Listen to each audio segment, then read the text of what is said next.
बिस्मिल्लाहिर्रहमानिर्रहीम। अस्सलाम वालेकुम नाज़रीन, आप यूट्यूब चैनल देख रहे हैं। मैं इमरान ख़ान हूँ। मैं आपसे कुछ बड़ी अहम मालूमात शेयर करना चाहता हूँ और गेम किस तरफ जा रहा है और कौन लोग इसे चला रहे हैं, ये चीज़ें मैं आपके सामने अभी रखता हूँ। देखिए, पाकिस्तान के शहरी इस वक्त इलेक्शन मांग रहे हैं। जहाँ पे भी सर्वे हुआ, लगभग 75% से ज़्यादा लोग ये कहते हैं कि पाकिस्तान में फ़ौरी तौर पे इंतखाबात करवाए जाएँ। इसका मतलब है पाकिस्तान की अक्सरियत या 3/4 पाकिस्तानी या हर 4 में से 3 पाकिस्तानी ये चाहते हैं कि फ़ौरी तौर पे पाकिस्तान में इंतखाबात हों।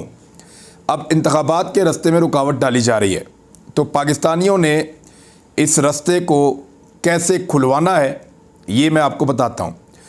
देखिए, इंतखाबात रोके कैसे जाएंगे?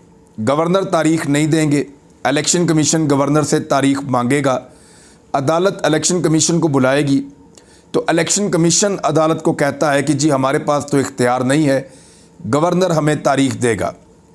गवर्नर को बुलाएंगे तो गवर्नर हालात का बहाना लगाएगा और गवर्नर मुख्तलिफ़ कानूनी पेचीदगियों का फ़ायदा उठाने की कोशिश करेगा। ये बार बार अपीलों में जाएंगे, इस मामले को लटकाएंगे, दूर तक ले जाने की कोशिश करेंगे, लेकिन इंतखाबात से भागते रहेंगे। अब इंतखाबात होने कैसे हैं? अल्टीमेटली इसके अंदर अदालत को रोल प्ले करना पड़ेगा।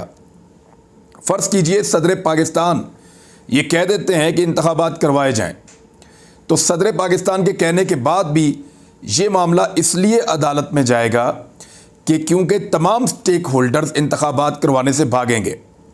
मैं आपको बता देता हूँ कि जनरल बाजवा के जो सहूलतकार थे, जिन्होंने उनके साथ मिलकर रजीम चेंज ऑपरेशन किया, उनमें बहुत सारे लोग आज भी मौजूद हैं और वो इंतखाबात से इसलिए भाग रहे हैं कि उनको पता है कि जिस आदमी का रजीम चेंज करके हमने उसको हुकूमत से निकाला, इंतखाबात के नतीजे में वही शख्स वापस आ जाएगा और हमारी नौकरियां ख़राब हो जाएंगी। इस वजह से वो पूरा ज़ोर लगा रहे हैं कि इंतखाबात ना हो। PDM की जमातें, उन्हें ये पता है कि जो उन्होंने इस मुल्क के साथ कर दिया है, जो महंगाई उन्होंने बढ़ाई है, यानी इमरान खान साहब ने कीमतें कम की थी IMF के इसी मुआहदे के मुताबिक, और IMF की जितनी रिपोर्टें थीं, वर्ल्ड बैंक की रिपोर्ट्स थीं, मूडीज़ की रिपोर्ट्स थीं, आलमी रेटिंग एजेंसीज ये कह रही थी कि ये मुल्क टेक ऑफ कर रहा है।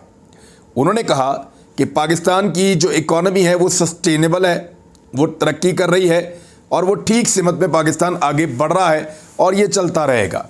ये उन्हें लगता था, जो आलमी इदारे थे। लेकिन उसके बाद जब से ये हुकूमत बनी है, इन्होंने लगातार पब्लिक पे बोझ डाला है। पहले बोझ डालते रहे मिफ्ता इस्माइल डार साहब ने, बड़े बड़े दावे किए कि मैं आऊँगा और बोझ अपने कंधों पर उठा लूँगा, लेकिन डार साहब ने आकर गरीब की कमर तोड़ दी और ज़्यादा बोझ डाला और ज़्यादा गरीब को परेशान किया। अब मरीम नवाज़ बैठकर लतीफ़े सुना रही हैं TV चैनल्स के ऊपर। उनका ये कहना है कि डार का ये गुनाह है कि वो कीमतें कम करता है, और वो ये कह रही है कि शौकत तरीन कीमतें बढ़ाते थे, डार कम करते हैं। हद हो गई वैसे। यानी शौकत तरीन के ऊपर सबसे बड़ा इल्ज़ाम रजीम चेंज ऑपरेशन के वक्त मरीम नवाज़ और इनकी पार्टी का ये था कि इन्होंने 10 रुपये क्यों सस्ता किया पेट्रोलियम मसनूआत को। इनके ऊपर जो सबसे बड़ा इल्ज़ाम था वो ये था कि इन्होंने पेट्रोलियम मसनूआत को, यानी डीज़ल को और पेट्रोल को सस्ता क्यों किया, और इन्होंने बिजली की कीमत कम क्यों की। सबसे बड़ा इल्ज़ाम शौकत तरीन पर यह था कि इसने कीमतें कम कर दी हैं और उन्होंने उसका पैसा भी मैनेज कर लिया था। लेकिन ये कह रहे हैं कि उनके ऊपर, अब ये कह रहे हैं, पहले ये कहते थे कि वो कीमतें कम की, ये इल्ज़ाम था, अब कह रहे हैं जी वो तो बढ़ाता था। और डार साहब, जिनके लिए पूरा पाकिस्तान गवाही दे रहा है कि इसहाक डार ने तबाही फेर दी है, 2 हफ्तों में 50 रुपये से ज़ायद पेट्रोलियम मसनूआत की कीमतें बढ़ा दी हैं। ऐसी तबाही पाकिस्तान की तारीख में किसी ने नहीं फेरी। डॉलर को 270 तक तकरीबन पहुंचा दिया है। ऐसी तबाही पाकिस्तान की तारीख में किसी ने नहीं फेरी। मरीम नवाज़ कह रही है कि वो तो सस्ती कर रहे हैं चीज़ें, और डार साहब रिलीफ देते हैं तो ये उनका गुनाह है। कौन सा रिलीफ दिया है? मरीम नवाज़ साहिबा को कभी मेरे ख्याल में अपने घर का सौदा लाने का इत्तफाक नहीं हुआ। उन्हें आइडिया नहीं है कि बाज़ार में चीज़ें किस भाव पे बिकती हैं। वो जो गरीब लोग बेचारे दुकान पे जाते हैं, उनसे पूछें कि वो आटा कितने का ले रहे हैं। 55 रुपये वाला आटा जो बहुत महंगा होता था, आपके दौर में डार साहब बहुत सस्ता बेच रहे हैं, 150 रुपये तक का। चीनी महंगी बिक रही है, घी महंगा बिक रहा है, दालें महंगी बिक रही हैं, हर चीज़ महंगी से महंगी बिकती चली जा रही है। और दौर किसका है? डार साहब का। तो लोग बेवकूफ़ नहीं बनेंगे। मरीम नवाज़ ने एक और अजीबोगरीब कहानी सुना दी कि मैं फ्राई पैन को चूल्हे पे गर्म करके उससे कपड़े इस्त्री करती थी। ये किसको बेवकूफ़ बना रही हैं आप? और भाई फ्राई पैन जब आप चूल्हे पे गर्म करते हैं काला हो जाता है। आपके कपड़ों के ऊपर कोई एक कपड़ा मरीम नवाज़ जो पहन के अदालत में आई हो और उसको देखकर कोई कहे कि ये फ्राई पैन से इस्त्री हुआ है, बेहतरीन से बेहतरीन धोबी को भी आप पूछवा लें कि क्या ये फ्राई पैन से इस्त्री हुआ है, वो आपको बताएगा नहीं जी ये बड़ी टॉप क्लास इस्त्री हुई है इन कपड़ों के ऊपर, फ्राई पैन से इस्त्री करती थी। यानी कोई भी बंदा कोई भी कहानी सुना दे तो वो अपने खाते में डाल देती हैं। वो कहती थी मेरे पास नाइटी भी अवेलेबल थी, मेरे पास फ्राई पैन भी अवेलेबल था, मेरे पास चूल्हा भी अवेलेबल था। यानी ये सारी चीज़ें मौत की चक्की में। और मुझे उस चक्की के अंदर छोटी सी में इन्होंने बंद किया था। वो किसी बंदे ने वीडियो बना के बाहर निकाल दी। मुझे तो लगता है वो मरीम नवाज़ को दिखाने के लिए या किसी ताकतवर शख्स को दिखाने के लिए वो वीडियो बनाई गई थी। वो वहाँ से लीक होकर बाहर आ गई। वो वीडियो आप उसके अंदर देखें, वो इतनी सी चक्की है, उसके अंदर या चूल्हा रख दो तो या बंदा बैठेगा। मैं नमाज़ पढ़ता था, मेरा सर सामने दीवार में लगता था। तो अजीबोगरीब बातें ना करें, लोगों को बेवकूफ़ ना समझें। लेकिन अब मरीम नवाज़ ने क्योंकि इंटरव्यू देने का फ़ैसला किया है तो आपको इंटरव्यूज़ के अंदर बड़े लतीफ़े मिलेंगे, बड़े बड़े मज़ेदार लतीफ़े। और इंटरव्यू लेने वाले ने भी वैसा कमाल किया। मैं बड़ा मोतरफ़ था पहले ही सलीम साफ़ी साहब का, अब मैं उनकी और ज़्यादा क्या तारीफ़ करूँ। बड़ा शानदार उन्होंने ये इंटरव्यू लिया है। इवन ये तक कहा कि इमरान खान की अल्फाज को बकवास उन्होंने इंटरव्यू के अंदर करार दिया। तो ज़बरदस्त एक उन्होंने इंटरव्यू किया है। बहरहाल अब तरीका क्या होगा? अदलिया के आगे इनकी नहीं चलेगी। अदलिया बंद बांध देती है हर गैर आइनी काम के आगे। अदलिया अगर कहेगी कि 90 डेज़ के अंदर इंतखाबात करवाए जाएं तो फिर इनको करवाने पड़ेंगे। वो इस्टेब्लिशमेंट को भी मजबूर करेगी कि सहूलत फराम की जाए। वो सिक्योरिटी प्रोवाइड करने के लिए भी फोर्सेस को कहेंगी कि फोर्स फराम करें इलेक्शन कमीशन को। वो ROs की फरामी के लिए भी कहेंगी। तो इस तरह से पूरा का पूरा जो निज़ाम है वो अदलिया सेट करके दे सकती है अगर वो फ़ैसला ले ले तो। अब अदलिया से फ़ैसला होता हुआ दिखाई दे रहा है तो इन्होंने फौरी तौर पे अदलिया के ऊपर अटैक कर दिया है। अदलिया के ऊपर हमलावर हो गए हैं मरीम नवाज़ और उनके साथी। पीपल्स पार्टी अभी तक इस हमले के अंदर शामिल नहीं है, लेकिन मरीम नवाज़ और उनके साथी, उनका मीडिया सेल, नवाज शरीफ, ये सारे मिलकर पाकिस्तान की अदलिया के ऊपर हमलावर हो चुके हैं। अब जो पाकिस्तानी चाहते हैं कि पाकिस्तान में इलेक्शन हो तो उन्हें इलेक्शन मिलेंगे कैसे? मेरे ख्याल में आप सबको अदलिया को सपोर्ट करनी चाहिए। मुझे ऐसा लगता है कि पाकिस्तानियों को चाहिए कि अपने जजेस को सपोर्ट करें, उनके वक़ार के ऊपर समझौता ना करें। उनके खिलाफ किरदार कुशी की मुहिम चल रही है और बड़ा खौफनाक उनके ऊपर अटैक किया जा रहा है पाकिस्तान के जजेस पे। और मरीम नवाज़ ने बहुत सारी मज़ीद चीज़ें भी तैयार कर रखी हैं।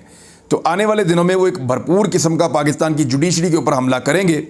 और इनकी तारीख़ है, नवाज शरीफ ने पहले भी सुप्रीम कोर्ट ऑफ पाकिस्तान पे हमला किया था। जब नवाज शरीफ निकाला गया, अभी नाअहल हुआ, तो उसके बाद नवाज शरीफ ने दोबारा से फिर जजेस के ऊपर अटैक किया। और अब दोबारा जब उन्हें पता चल रहा है कि इंतखाबात लेने के लिए पाकिस्तान तहरीक इंसाफ के पास जो वाहिद एक रास्ता बचा है वो अदालत का दरवाज़ा खटखटाना है। अब जब वो अदालत का दरवाज़ा खटखटा रहे हैं और वहाँ से इंसाफ लेने की कोशिश कर रहे हैं, तो इस दरवाज़े को बंद करने के लिए अदलिया के ख़िलाफ़ एक खौफनाक प्रोपेगेंडा कैंपेन शुरू की जा रही है, जो शुरू हो चुकी है। तो मेरे ख्याल में पाकिस्तानी नौजवानों को, पाकिस्तान के लोगों को अदलिया की बैक पर खड़े होना चाहिए, ख़ास तौर पे वकला को। वकला का रोल बहुत इम्पॉर्टेंट है। जो बार और बेंच है उनका एक बड़ा ज़बरदस्त हमेशा से ताल्लुक़ है और वो दोनों मिलकर पाकिस्तान में इंसाफ को इंश्योर कर सकते हैं। तो आईने पाकिस्तान की बालादस्ती के लिए बार को भी अपना रोल प्ले करना पड़ेगा, बेंच को भी अपना रोल प्ले करना पड़ेगा और पाकिस्तानियों को अपनी अदलिया के पीछे खड़ा होना पड़ेगा। जितने भी बुरे हालात हो ना, अल्लाह रब्बुल इज़्ज़त के बाद आपको भरोसा पाकिस्तान के जजेस पे, पाकिस्तान की अदलिया पे करना पड़ेगा, क्योंकि मामला उनके कोर्ट में जाएगा। अगर वहाँ से इंसाफ होगा तो फिर ही आपको आईने पाकिस्तान के मुताबिक आपका हक मिलेगा। बाकी इसके अलावा और कोई ऑप्शन मुझे दिखाई नहीं देता, क्योंकि एस्टेब्लिशमेंट के साथ अब कोई भी डील करने के मूड में इमरान खान साहब है नहीं। और एस्टेब्लिशमेंट जो मुतालबात इमरान खान साहब से कर रही है वो मुतालबात भी इमरान खान साहब अब मानने के लिए तैयार नहीं है। तो ऐसी सूरत में अदलिया ही एक वाहिद ऑप्शन है जो आईने पाकिस्तान के मुताबिक इंतखाबात करवाए।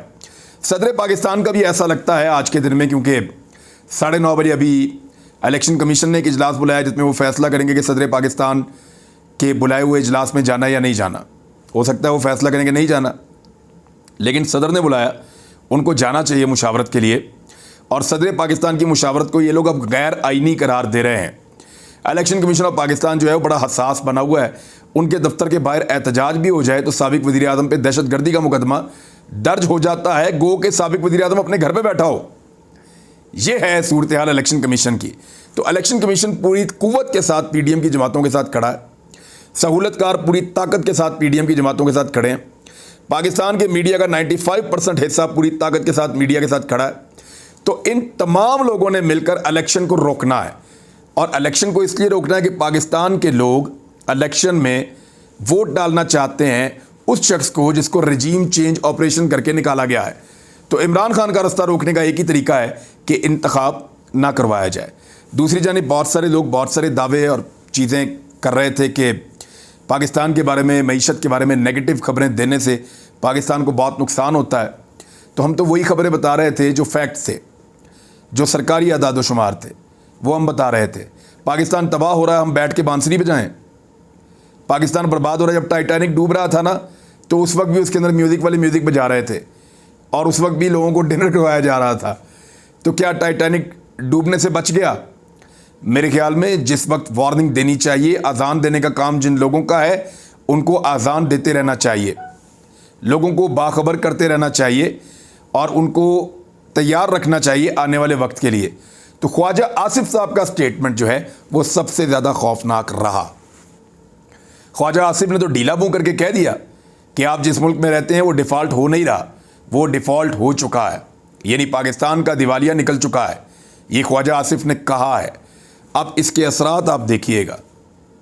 कौन पाकिस्तान में इन्वेस्टमेंट करेगा? कौन पाकिस्तान के साथ कारोबार करेगा? कौन पाकिस्तान के अंदर पैसा लेकर आएगा? एक दिवालिया मुल्क के अंदर कौन इन्वेस्टमेंट करता है? लोग अपना पैसा निकाल कर ले जाते हैं। जिस वक्त पाकिस्तान के वज़ीर दिफा ने ये स्टेटमेंट दिया कि पाकिस्तान दिवालिया हो चुका है, बेशुमार लोगों ने यह फैसला किया कि उनका जो पैसा बाहर पड़ा हुआ है उनको अब पाकिस्तान में नहीं मंगवाना। बेशुमार लोगों ने यह फैसला किया कि वो अब पाकिस्तान के अंदर से अपना पैसा निकालेंगे। ये पाकिस्तान के वज़ीर दिफा ने किया है, ख्वाजा आसिफ ने, और ये पाकिस्तान को नुकसान पहुंचाया है, बदतरीन नुकसान पहुंचाया है। और यही ख्वाजा आसिफ हैं जो इस वक्त 3 भाइयों के ऊपर एक नया मुकदमा बना चुके हैं एंटी करप्शन में। यानी मैं उस्मान डार वगैरह की बात करूं, उस्मान डार, उमर डार, आमिर डार, आप लोग सभी ने जानते हैं, पॉलिटिकल लोग हैं। और ख्वाजा आसिफ को इन्होंने टक्कर दी हुई है। सियालकोट में पिछली मरतबा ख्वाजा आसिफ इलेक्शन हार रहे थे तो जनरल रिटायर कमर जावेद बाजवा को फ़ोन करके उन्होंने अपनी सीट बचाई थी। तो उसमें अब पहले इनके ऊपर एक मुकदमा किया गया इगवा बराए तावान का, फिर इनके ऊपर एक मुकदमा किया गया मंशियात का। ये उनमें से भी दोनों मुकदमा में से निकल गए क्योंकि इन्होंने कुछ किया नहीं था बकौल इनके। उसके बाद इनके ऊपर एक तजावज़ात का मुकदमा बना के तो इनकी दीवारें फैक्ट्री गिरा दी, इनका करोड़ों का नुकसान कर दिया। तो ख्वाजा आसिफ ने कोई कसर छोड़ी नहीं, इनके ऊपर 4-5 दफ़ा पहले मुकदमात करवाए हैं। और इस मरतबा एक एंटी करप्शन का मुकदमा बना दिया, वो ऐसे कि वहाँ पे पहले एक बंदे को गिरफ्तार किया, उसको नंगा करके टॉर्चर करते रहे और उसके साथ बड़ा जुल्म और ज़्यादती की, और उससे एक बयान दिलवा दिया इनके खिलाफ, और उसकी बुनियाद के ऊपर एंटी करप्शन में मुकदमा करवा दिया। अब एंटी करप्शन आपको पता है इस वक्त मोहसिन नकवी के कंट्रोल में है, और मोहसिन नकवी किसके कंट्रोल में है आप सब अच्छी तरह जानते हैं। आप सबको पता है कि मोहसिन नकवी किसका आदमी है और रजीम चेंज ऑपरेशन में उसका क्या किरदार था। बहरहाल आप इससे ज़्यादा मुझे कुछ कहना नहीं चाहिए, लेकिन उस्मान डार वगैरह के ऊपर पहले भी इस तरह की चीज़ें आई हैं, दोबारा आ रही हैं, और बहुत सारे लोगों पे और भी आ रही हैं। वैसे भी जेल भरो तहरीक का मौसम है तो ये सारे गिरफ्तार तो होना ही है इन सब ने। कराची के मनाजिर हमने देखे, हज़ारों लोग जोक दर जोक इंसाफ हाउस कराची में आ रहे हैं और अपनी रजिस्ट्रेशन करवा रहे हैं गिरफ्तारी देने के लिए।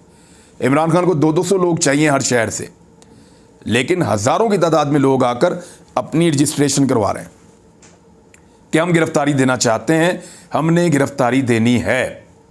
ये है सूरत हाल पाकिस्तान तहरीक इंसाफ के लोगों की।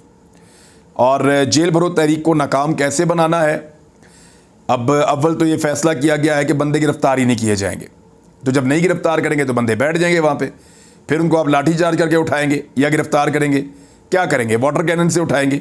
अब सूरत हाल बहुत अजीब होने वाली है और ये पता चलेगा बुध वाले दिन से कि पाकिस्तान तहरीक इंसाफ की हिकमत अमली क्या होती है और बाकी लोगों की हिकमत अमली क्या होती है।